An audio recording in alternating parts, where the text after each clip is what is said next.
a cambiar el eje, vamos a airearnos, vamos a hablar de otros temas, vamos a compartir con ustedes un tema realmente apasionante.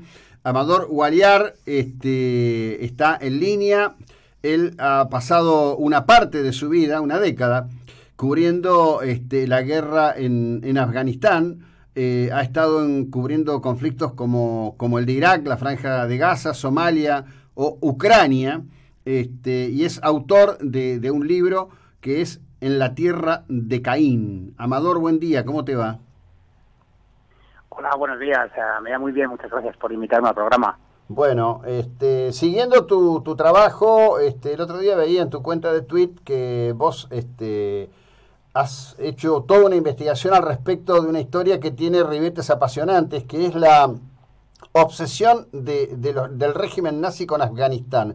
Contanos un poco qué pudo haber vinculado, cómo hizo un régimen como el régimen de Adolf Hitler, cuya visión esencial era la del predominio de la raza aria para obsesionarse con Afganistán, que por lo menos en el colectivo, en el imaginario del colectivo popular, aparece a una distancia enorme de la idea de la raza pura aria, ¿no?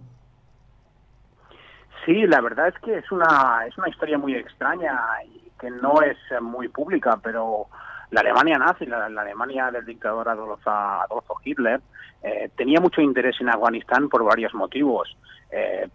Está principalmente el motivo geopolítico, pero también por motivos culturales. Por ese motivo, los afganos eran muy receptivos a todas las inversiones y la relación de Alemania en Afganistán, que es una de las más largas que ese país tiene con el continente europeo. Los alemanes llevan allí más de 100 años, invirtiendo, construyendo, diseñando palacios. El único ferrocarril que ha habido en Afganistán fue diseñado por ellos también.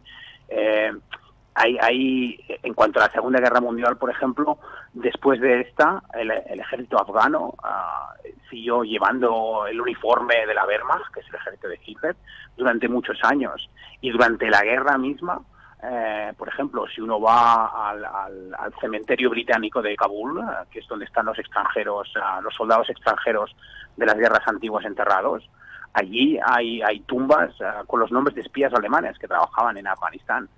Porque Afganistán era un punto asiático muy importante, y si la invasión soviética de Hitler hubiese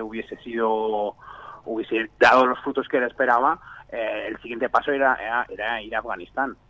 Por otro lado, también está todo el tema cultural. Los alemanes estaban obsesionados con la raza aria, y los pueblos arios vienen de Afganistán, con lo que enviaron allí a muchos estudiosos a estudiar lenguas, a estudiar la cultura, a estudiar la relación de los pueblos arios con los pueblos germánicos. Es una historia apasionante. Ajá. Ahora, qué curioso camino toma la historia, ¿no? Porque en sí, digo, a ver, creo que en líneas generales, en nuestras comunidades, Afganistán es un nombre y quizás algunas citas, muy poco conocimiento. Pero en general, a cualquiera que le preguntes te diría, bueno, pero son árabes, ¿no? Porque es decir, en general hay una gran confusión con respecto de los pueblos musulmanes o islámicos en asumir que todos son árabes, cosa que efectivamente no, Exacto. cosa que efectivamente no es así, ¿no? Exacto. Los afganos no son árabes. Es un pueblo centroasiático. En Afganistán hay muchas etnias, conviven.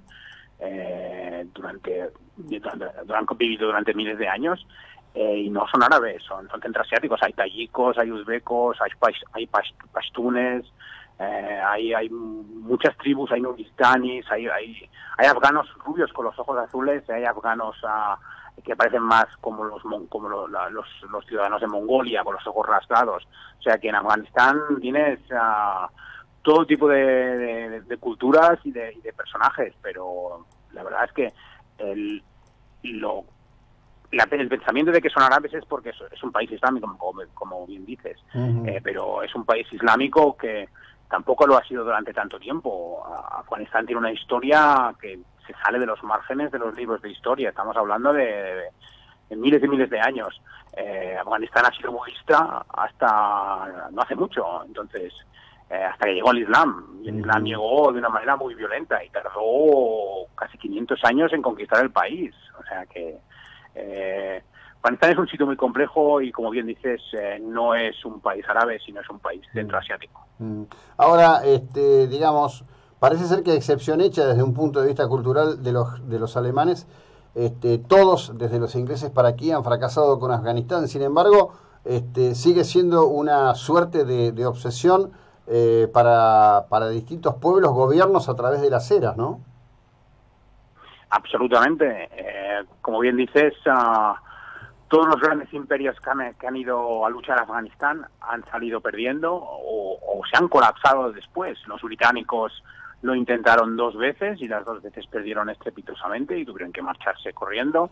Los rusos lo intentaron y eso acabó hundiendo a la Unión Soviética.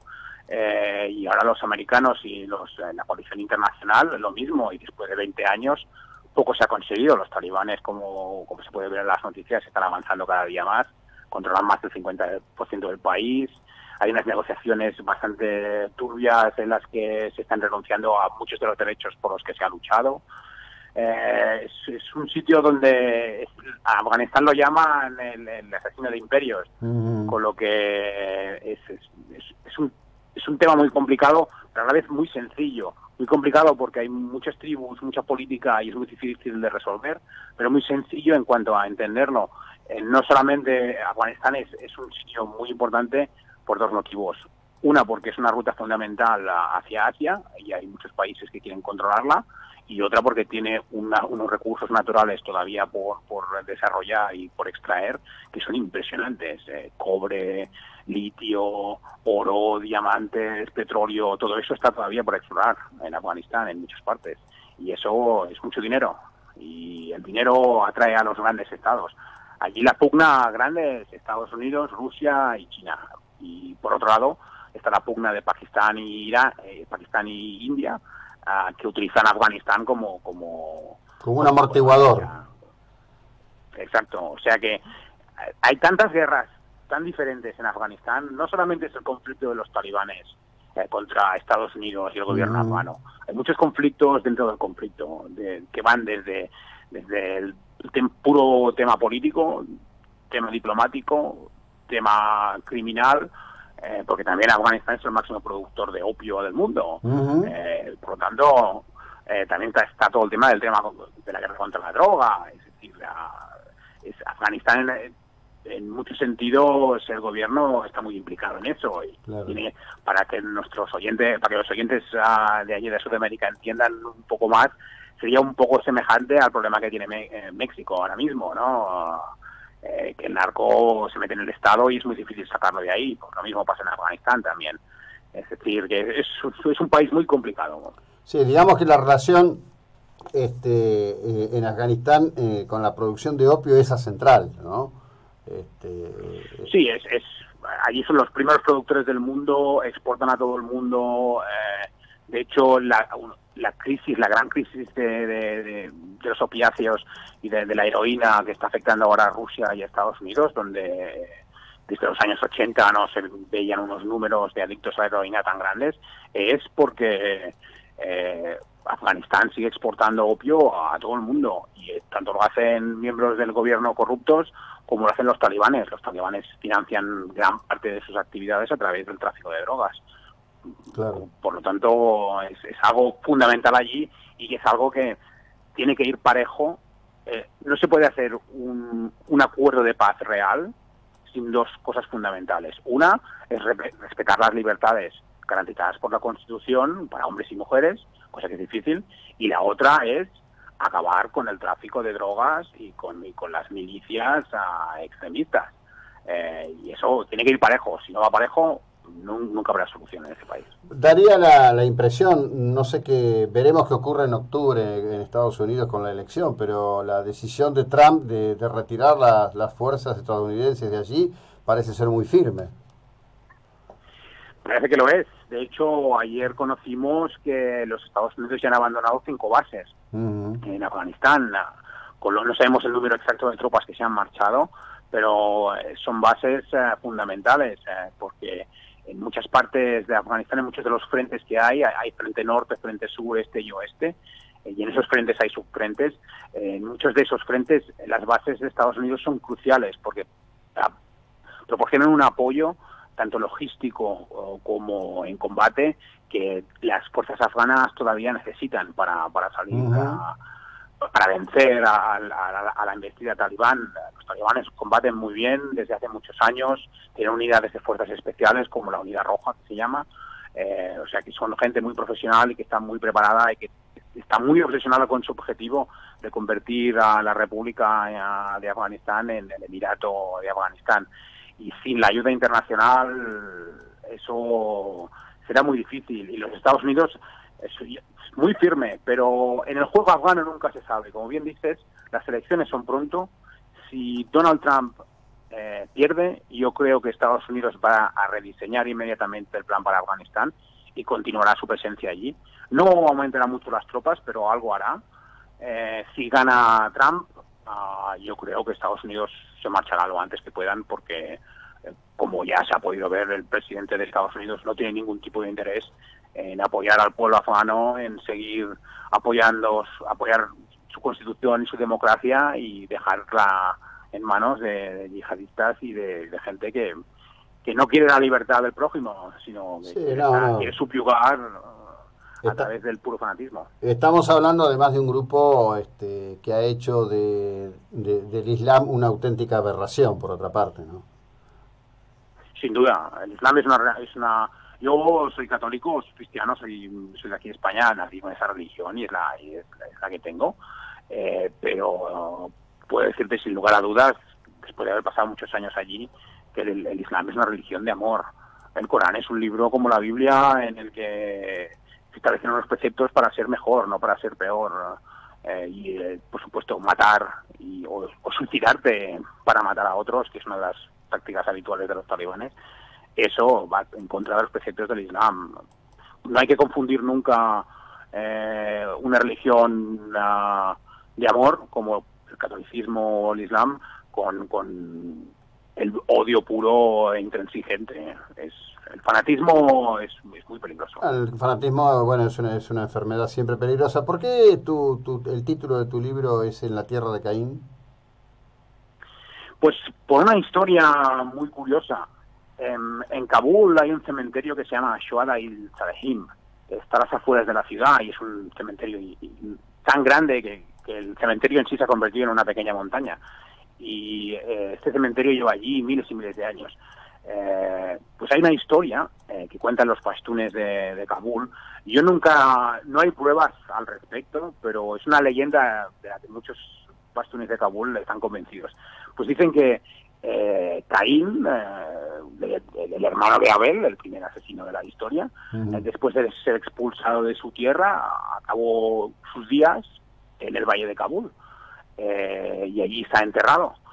Y se supone que está enterrado en ese punto, en el punto ágido de la colina, hay una pequeña mezquita, se supone que está enterrado debajo de esa mezquita, nadie sabe dónde.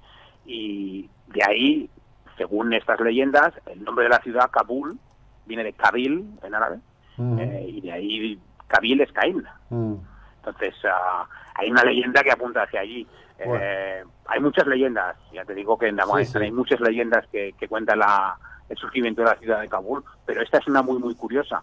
Y el libro se llama así porque, de hecho, el primer capítulo del libro, en el que hablo de la historia de Afganistán y porque el libro se llama así, sucede en ese cementerio donde fue la primera cosa que me llevaron a visitar, nada más cuando llegué al país en 2008. Y me contaron la historia y yo me quedé impresionado porque el primer día que estaba en el país me dijeron, por cierto, aquí está la tumba del primer asesino de la historia. Claro, yo llegué al país en plena guerra como reportero de guerra y esa fue la primera historia con la que me encontré. Me pareció muy curiosa y creo que para el libro explica muy bien lo que es el libro, porque ese libro es un libro muy personal sobre mis experiencias como reportero de guerra durante 10 años en Afganistán. No es un libro sobre datos y estadísticas, es un libro sobre un periodista joven intentando abrirse camino en una profesión muy difícil, en un país muy complicado, que al principio le cuesta mucho entender y que al final acaba completamente enamorado de él, aunque sea un sitio muchas veces completamente horrible. Sí, bueno, qué bueno que nos contes esta historia, porque si pienso en la historia de Afganistán, casi diría que puedo creer que Caín está enterrado allí, porque es un lugar que no tiene paz. Es que ese es el tema, por eso de ahí viene el título del libro. Claro. Pero también es un lugar de mucho amor. Por ejemplo, en ese mismo cementerio, si tú retrocedes unos 2000 años atrás, ese era uno de los centros budistas más importantes del mundo. Si tú te imaginas al Tíbet ahora mismo, los oyentes pueden ver fotografías en Google y Sí, todo sí, esto sí. del Tíbet, de los monjes tibetanos, de esos monasterios en las montañas, esas procesiones. Ese cementerio del que te hablo era eso unos 3000 años atrás. Claro. Entonces, ese sitio, sí, los pastores dicen que ese sitio tiene mucha mala prensa, porque es un cementerio donde se ha enterrado a mucha gente durante muchas guerras, pero antes de eso era un lugar dedicado al budismo y dedicado al conocimiento y dedicado al amor. Era un valle precioso donde, de hecho, también otras leyendas cuentan que viene de allí, que Kabul nació en ese valle porque es Ka y Pul, que es un puente hecho con unas hierbas que se llaman Ka, y de ahí viene el nombre Kabul. O sea, hay muchas leyendas, pero ese sitio también era un sitio de amor. Es decir, que el título habla de la tierra de Caín porque mi tiempo allí ha sido un tiempo a veces muy bonito, pero muchas veces muy, muy duro, porque es un país donde hay mucho sufrimiento y es un país donde hay mucho amor también, y si eso se puede leer en el libro, pero donde desgraciadamente el horror de la guerra está presente cada día. Por supuesto. Amador, gracias. Un abrazo a la distancia. Muy amable por el tiempo y la ilustración que nos has dedicado. Gracias a vosotros y un abrazo muy fuerte a todos los hermanos de Argentina. Y bueno, que espero que la pandemia les esté siendo leve, y un beso muy fuerte. Gracias. Bueno, Amador Gualiar, colega periodista, estuvo una década en Afganistán, un país al que llegó, como dijo él, para pensar en construir una carrera, y terminó enamorado del mismo, ¿no?